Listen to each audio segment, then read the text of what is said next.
Hello everyone! Today I'm going to do this peachy look perfect for spring using some new makeup I got while also reviewing them.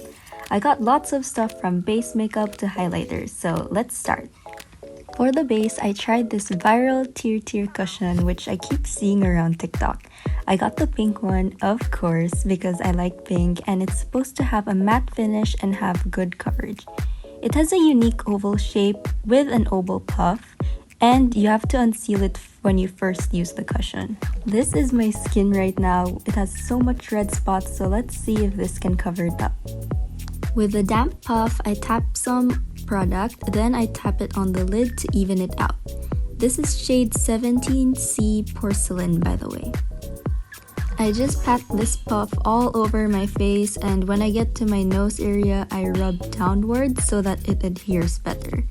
So far, it doesn't look matte and actually has like a semi-glow finish. The coverage is quite good because my red spots now look like faded scars, so I'll just cover it with some old concealer later.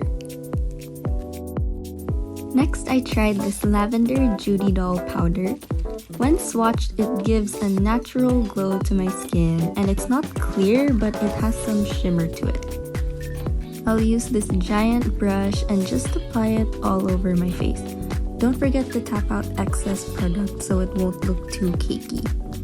At first, I thought this powder wasn't doing anything, but at the end my face had a satin finish that looks so good in real life. Like, just look at the glow.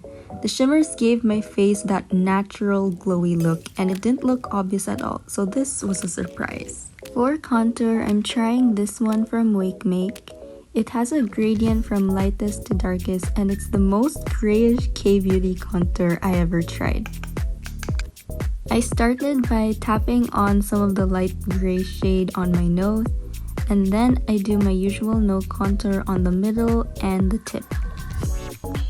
After that, I use a bigger brush and use the darker gray shades to draw like a 3 shape on my jaw, then tap my brush straight down multiple times. This just works like a normal contour. Next is this Dasique palette. It doesn't come with the bears and it's just stickers I added. First, I'll use this shade as a base and just apply it all over my lids. For some reason, this specific shade isn't as pigmented and blendable as the others. Next, I use the pink one on my upper lid and midway through the bottom lid.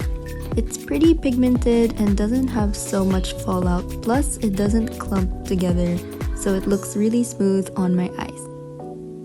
After that, I use this brown color to add more shading, and I only use it on the upper lid.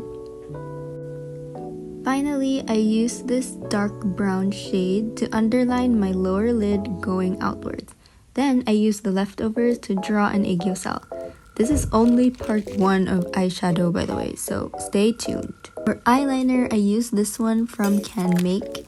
It's an old eyeliner I have, and I basically just tightline my eyes from the inner corners to the middle.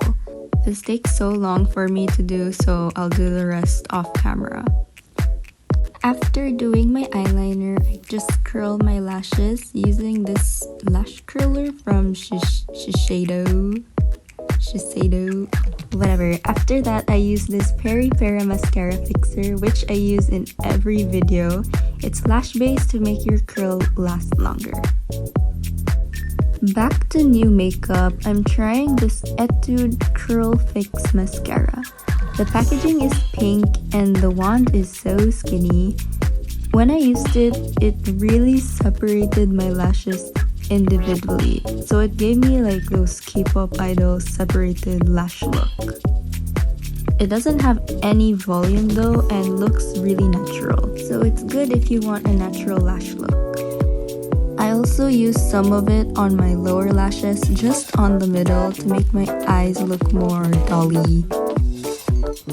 Next, for the blush, I'm trying this one from Flortte as a base. I didn't expect it to be so white, but there's lots of fallout and it barely made a difference to my skin besides blurring it. Like, if you look at it, there's just no difference, so it's quite disappointing.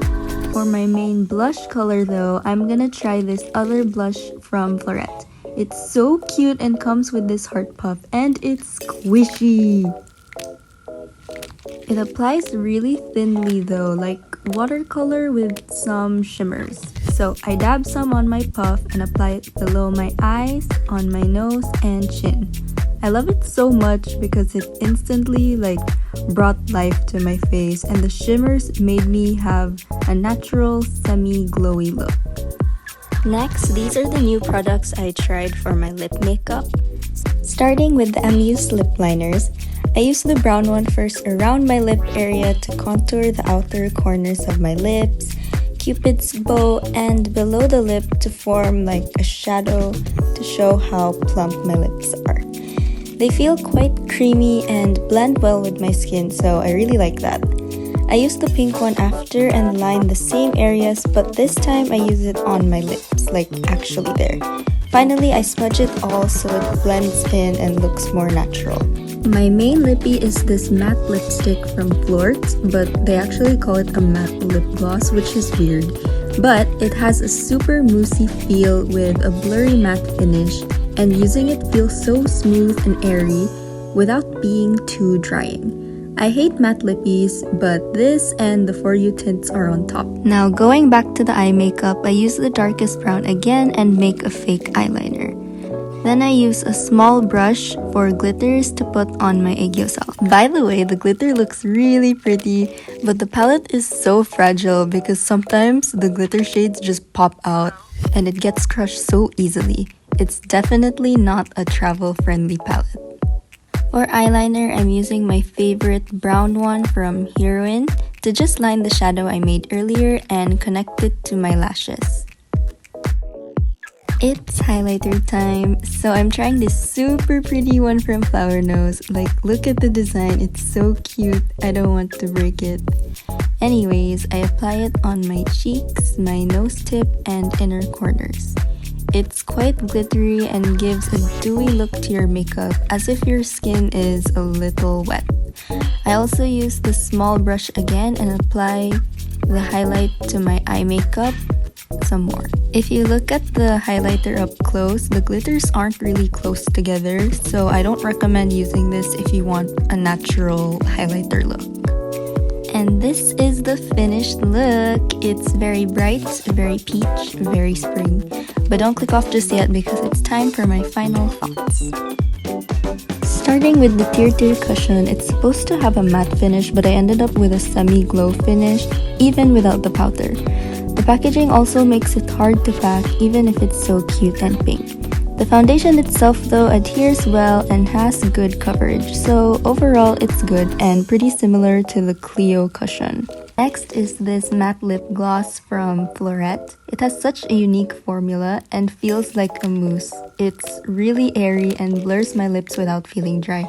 And it has a caramel scent, but it clumps a bit when I apply it. The lip liners apply really smoothly and are a little creamy, so they were really easy to blend and look natural overall.